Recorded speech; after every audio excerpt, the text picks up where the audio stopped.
Agora é hora da gente falar com o Gustavo Almeida, o nosso Guga. Oi, Guga, seja muito bem-vindo. Bom dia para você. Bom dia, Daniel. Bom dia, pessoal. Tudo bem por aí? Tudo bem, Guga. Ontem a Bolsa, Guga, fez um movimento de bastante oscilação, né, com a expectativa pela definição da taxa de juros. O Copom acabou atendendo às expectativas do mercado de aumentar 1,5 ponto percentual. Como você viu esse movimento do Banco Central e os reflexos que essa nova taxa de juros pode trazer para o mercado? Vamos lá, eu acredito que o Banco Central fez o trabalho dele como deveria ser feito, né? Sem gerar grandes polêmicas para o mercado, tanto que a gente nota aí que nosso mercado futuro está abrindo aqui com leve baixa, 0,17%, muito próximo das mínimas que se trabalhou nesses últimos 2 dias. Então, vamos ver como é que vão ser as cenas dos próximos capítulos. O que a gente consegue entender, né, Daniel? Que, de fato, aquela expectativa de 8,25 para o final do ano, né, está muito mais para algo em torno de 10, 10,5, né, para o início do ano que vem, ou seja, passar por um período um pouquinho mais extenso de elevação de juros e, querendo ou não, ainda não temos um grande trigger para fazer a nossa bolsa, né, destravar valor e ir para um patamar mais alto. O que me chama a atenção, tá, no dia de hoje? Que nós não estamos trabalhando nas mínimas da semana, nós já tivemos um momento mais nervoso, né, nesses últimos dias em relação ao que se tem hoje, né? Estou curioso para ver o comportamento dos players no dia de hoje, principalmente dos fundos multimercados. Existe aquela expectativa de que eles vão intensificar a sua realização de posição, não é realização de lucro, é realização mesmo de posição, para fazer sua inversão para o mercado de juros. Tá? Então, é esperado que se tenha aí um fluxo de venda, né, um pouco mais intenso. Isso pode se intensificar em função do movimento das commodities, petróleo passando por um leve ajuste, uma leve correção, minério de ferro intensificando ainda mais, né, o seu processo de queda, com toda a intervenção do governo chinês em cima das siderúrgicas. Então a gente tem que ficar de olho, né, acompanhando. Os preços estão descontados? Com certeza. Havendo um trigger, principalmente vindo de Brasília, eu sei que nosso foco ficou agora nesses últimos dias aqui em função da decisão do Banco Central, e com razão, né? Acho que a gente tinha que, de fato, estar atento, né? Não atento às expectativas mais polêmicas, né, que a gente teve aí, como algumas pessoas aí analisavam que poderia ter uma alta de 3%, elevação de 3% no juro de ontem. Eu acho isso, né, um pouco de serviço, né, não é bem um serviço. Acho assim, muita polêmica, muito extremismo, gera né, uma dificuldade de interpretação por parte dos participantes do mercado. A gente tem muitos participantes muito novos aí no mercado, seja pessoa física investindo, seja agente autônomos distribuindo produtos de investimento. Então tem que tomar cuidado com o que se fala, né, tem que ser, né, mais pé no chão mesmo, não dá para ficar muito viajão, e a gente tem que, né, se preparar, porque de fato, se vier um trigger dentro do contexto atual, podemos aí ter, quem sabe, um retorno da Bolsa para cima dos 112 mil pontos, que é uma expectativa boa dentro do cenário, dentro do contexto atual. Legal, Guga. E agora podemos ver então no gráfico sua projeção para hoje. Claro, vamos lá.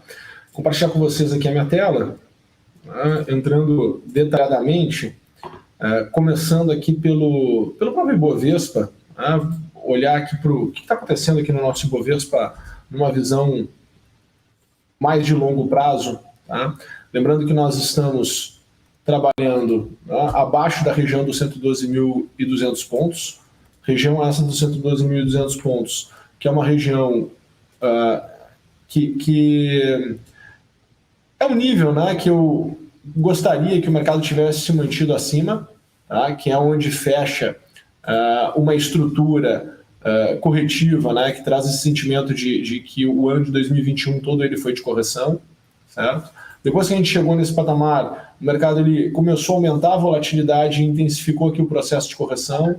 esse processo de correção era para voltar aqui para o 101.800, 102 mil pontos, e num ambiente mais, né, negativo, vamos imaginar que o mercado não consiga se manter no patamar de preço atual e comece a corrigir com mais intensidade. O que daria para nós esperarmos para o mercado? Bom, aí o que daria para esperarmos é que o mercado fosse perder os 100 mil pontos e quem sabe chegar aqui nos 96.500 pontos. Tá? Para mim esse seria o ponto mais nervoso, né, em relação a essa correção aqui, numa sequência aqui de correção para esse final aqui do ano de 2021. Para o índice futuro, para o dia de hoje, nós estamos aqui corrigindo nesse momento 0,5%. O que eu estou enxergando, tá, havendo, né, esse movimento de ajuste, né, de correção, de realização, em função principalmente dos fundos multimercados, o que eu enxergo seria esse movimento se intensificar até essa região entre 105.500 pontos e 104.400. Tá? É o que eu consigo enxergar aqui de espaço para corrigir, espaço para queda para o nosso mercado. Seria voltar muito próximo para as mínimas, tá? Que nós tivemos ali no dia 22 de outubro. Agora, se por um acaso tivermos um movimento de realização lá fora, intensificando também a correção aqui dentro, tá? Aí eu acredito que a gente pode, pela primeira vez, né, enxergar aí um índice retornando para baixo dos 100 mil pontos aí na semana que vem. Legal, Guga. Guga, o Banco Central ele falou bastante sobre a inflação nesse cenário de elevação de juros, né? Já deixou contratada a elevação na mesma magnitude para a próxima reunião. A ideia é ancorar as expectativas para o ano que vem. Essa pressão inflacionária ela deve seguir por mais tempo, impactando nos ativos? Vamos lá, né? Se nós olharmos para a movimentação de petróleo, tá? Do petróleo, tudo leva a acreditar que a gente vai enxergar aí um petróleo no ano de 2022 acima dos $100 o barril. Tá? É o que eu enxergo, pelo menos neste momento. Tá? Precisaria de uma correção muito forte, uma intervenção muito forte, assim como está sendo no minério de ferro, para poder inverter, né, todo esse fluxo de alta que se está tendo em cima do petróleo. A gente não pode esquecer, né, poucos estão comentando agora, que todo esse movimento de ESG, ele querendo ou não, ele prejudicou, né, num processo que pudesse ter mais produção de petróleo. Então acaba que a oferta, né, ela acaba que está, de alguma maneira, né, permitindo com que se tenha toda essa elevação. A gente tem que entender também que esse minério de ferro não vai permanecer por muito tempo nessa cotação, nesse nível de preço, vai ter em algum momento um determinado repique. Tá? Então, a pressão inflacionária em função de commodity tende a continuar. Aonde pode diminuir? Se nós olharmos para a questão de energia elétrica aqui dentro do Brasil, né, que a gente está com essa questão de crise, da crise hídrica, isso tende a normalizar. Fornecimento, abastecimento, tende a normalizar.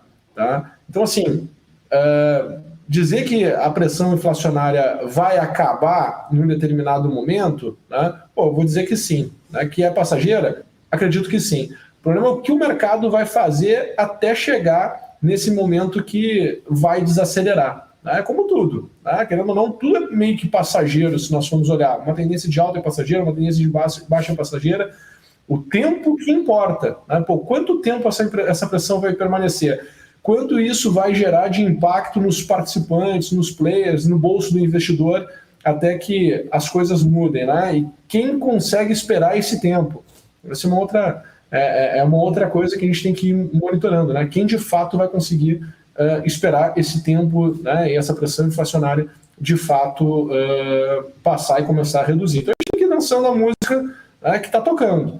Tá? Nesse momento, se tem essa pressão inflacionária, eu imaginava, né, eu tinha como expectativa de que nesse momento que nós estamos agora, a gente já começaria, né, a ver um impacto da elevação de juros nos mercados. Né? De fato, a gente ficou muito tempo parado, né? A gente ficou com muita ineficiência em todo o processo de abastecimento. Tá? Essas ineficiências geram oportunidades, né? E com certeza agora nos balanços, conforme forem vindo os resultados, nós vamos perceber esses impactos dessas oportunidades, né? Provavelmente a partir da semana que vem a gente começa a mudar um pouco o nosso tom, o nosso discurso de preocupação para um tom e um discurso um pouco mais otimista em função dos resultados das companhias, né? E aí o investidor, né, tem que começar a tirar um pouquinho do olhar da questão, né, macro, da questão política nesses patamares de preço e enxergando aquilo que está interessante, né, em cima dos ativos, os ativos que estão de fato interessantes,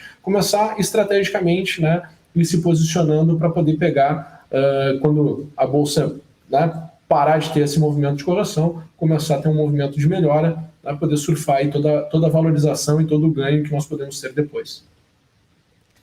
E, inclusive, hoje, Guga, é dia de revisões, né, de política monetária em todo o mundo. A gente falou aqui mais cedo de Japão e Europa e as expectativas pela definição nos Estados Unidos nos próximos meses.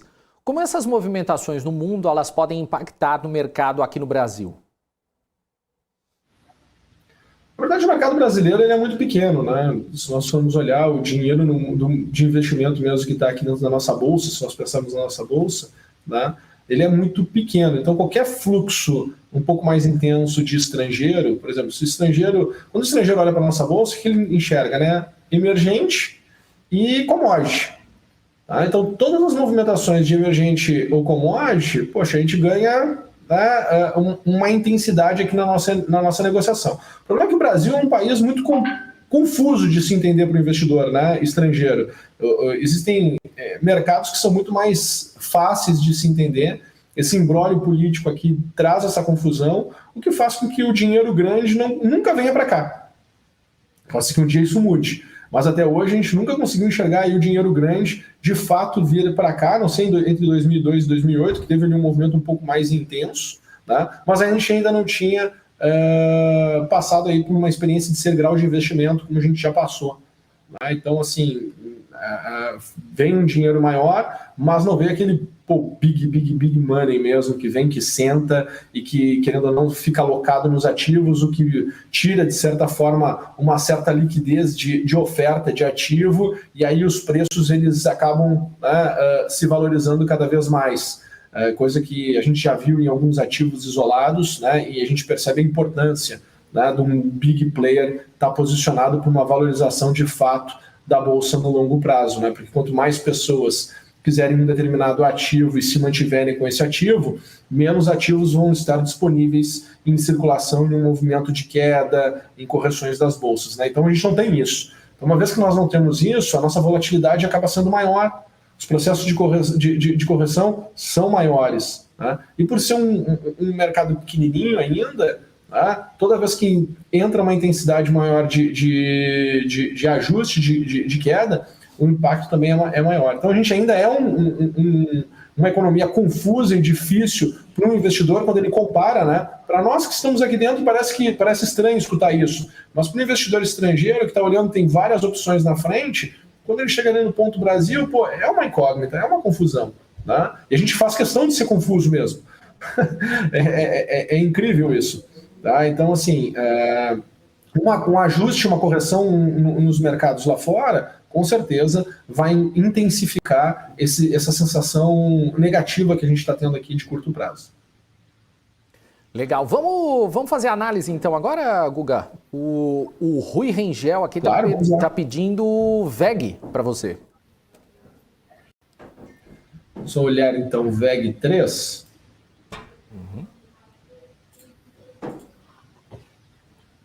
O que nós temos aqui em VEG 3? Tá?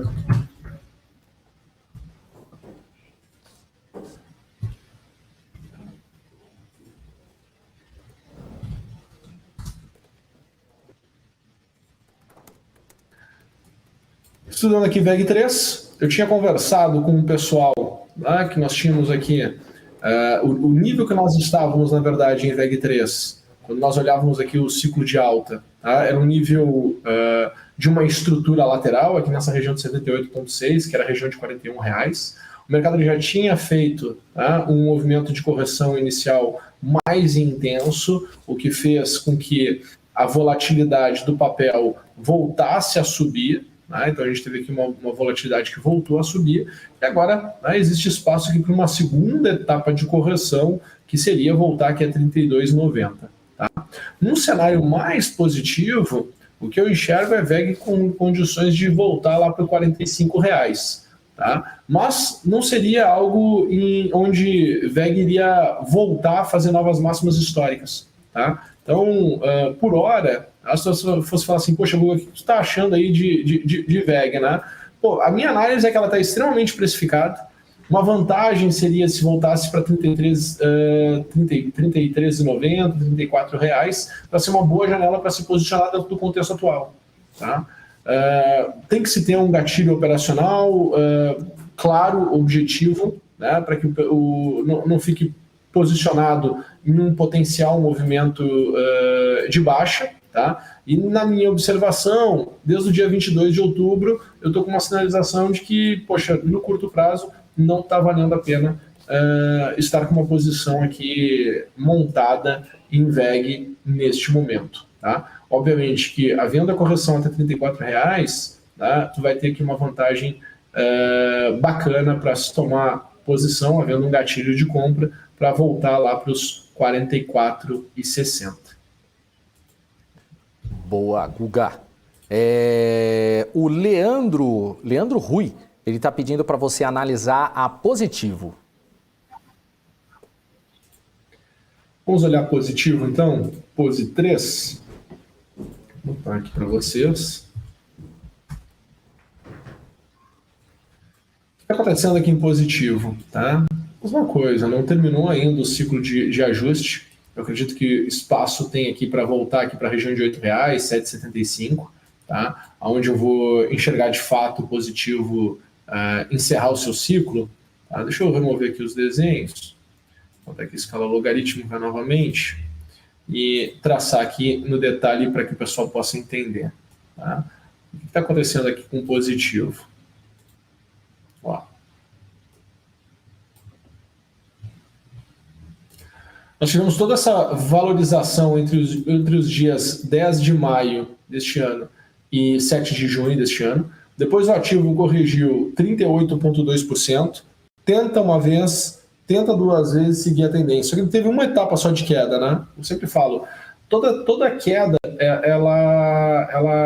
toda correção, né, de uma tendência, ela acontece em duas etapas. A primeira etapa é, de fato, uma etapa de realização de lucros. Tá? A segunda etapa mostra se os investidores ainda têm apetite de continuar tomando essa posição no ativo nesse patamar de preço, né, que foi da primeira correção, ou, né, o mercado precisa estar num patamar de preço mais atrativo para voltar a ter um fluxo de compra muito intenso, muito mais forte. Tá? Então, de fato, a gente percebe isso aqui em Positivo, né, em função de todo esse comportamento na tentativa de retomada da tendência, que não consegue se manter na tendência de alta, tanto que a resposta que se teve aqui no mercado no dia 2 de setembro, ela foi uma resposta de venda, né, forte, intensa. E é exatamente quando retorna para um patamar de preço onde o mercado já estava realizando lucro. Tá? E aí teve uma intensificação, né, da queda mais forte, fazendo a segunda etapa de baixa, chegando aqui até a região muito próximo de 61,8. Tá? Podemos ver o Positivo começar a melhorar nesse patamar? Sim. Caso contrário, vai para um degrau mais abaixo. Tá? Caso contrário, vai para um degrau mais abaixo. Desculpa, eu não estava com escala logaritmo, tirei a escala logaritmo. Tá? Vai para um degrau mais abaixo. Tá?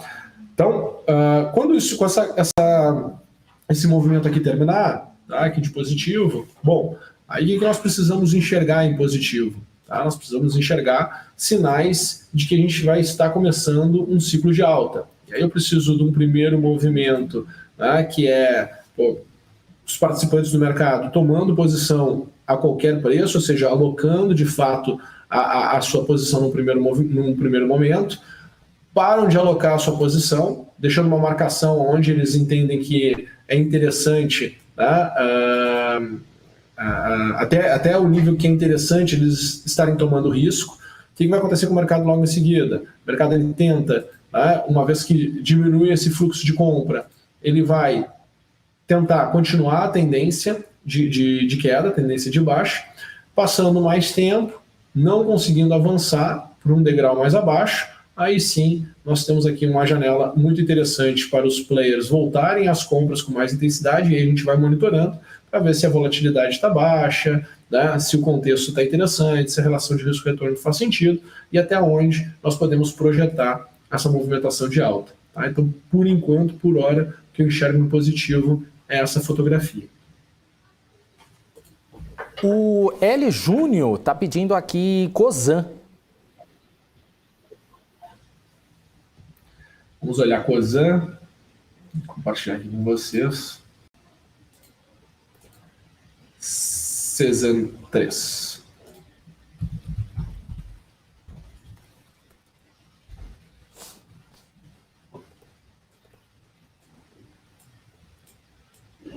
Bom, Cosan, ao meu ver, eu estou esperando aquele primeiro repique do mercado. Tá? Quando nós chegamos aqui perto dos 19,20, eu imaginava que a gente poderia voltar para 22. É exatamente o que fez. Tá? Ela voltou aqui para 22, voltou de certa forma bem rápido. Tá? Foram em 2 pregões. Tá? O que eu estou esperando agora? Estou esperando que ela continue a movimentação de baixa, né, com aquela redução da intensidade da queda. Tá? E aí, quando isso terminar, vou terminar esse contexto aqui, bom, aí sim nós vamos procurar uma oportunidade para comprar e quem sabe ver Cosan trabalhar, né, para ir buscar lá os R$ 23,75. Caso contrário, vamos para um degrau mais abaixo. Tá? Vamos continuar a tendência de baixa, aí, para um degrau mais abaixo, e aí depois sim nós vamos procurar uma nova oportunidade de compra. Legal, Guga. Guga, eu acho que é isso por hoje. Eu queria que você deixasse o seu recado do dia, né? Aquela mensagem de sempre. Vamos lá. Bom, a minha mensagem é que, de fato, as coisas não vão permanecer por muito tempo assim, nesse tom mais negativo. Tá? Entendo que a gente está num momento onde o fluxo, de fato, né, dos players mais vorazes é de correção. Tá? Então, tu pega fundos multimercados saindo de renda variável, indo para renda fixa, muito das pessoas físicas saindo de renda variável e indo para renda fixa, ainda mais com esses juros nesse patamar. Então, se tu vai olhar para oportunidades pré-fixadas e até mesmo pós-fixadas, indexadas à inflação, tá? São os instrumentos que as pessoas físicas estão correndo mais para investir agora no curto prazo, mas isso gera uma distorção no mercado que acaba que ali na frente vai trazer um retorno que vai compensar, com certeza, né, vai compensar não só o que tu estaria ganhando na renda fixa, mas também vai ter um grande upside. Né? O grande erro que o pessoal faz é qual foi o instrumento financeiro que mais rentabilizou no ano de 2021, ou no semestre, ou no trimestre, ou no mês. Né? Quando tu consegue interpretar, né, esses balanços do mercado, esses movimentos do mercado, quanto mais corrigir o preço, né, melhor, porque tu tem uma melhor margem, né, de ganho depois quando o mercado ele retorna, né, ele não vai ficar numa pressão de queda por muito tempo. A gente tem que entender que no curto prazo se teve uma redução pelo apetite de risco, então se teve uma diminuição do fluxo comprador e um aumento, né, do fluxo vendedor. Então, óbvio que a pressão vai levar o mercado para um patamar mais abaixo e isso vai gerar uma distorção, e essa distorção é uma super vantagem para quem, né, gosta de tomar risco e quer potencializar os seus investimentos ali na frente. É isso aí, recado dado. Então, Guga, muito obrigado, bom dia para você e até amanhã. Valeu, um abraço, pessoal. Até amanhã. Tchau, tchau.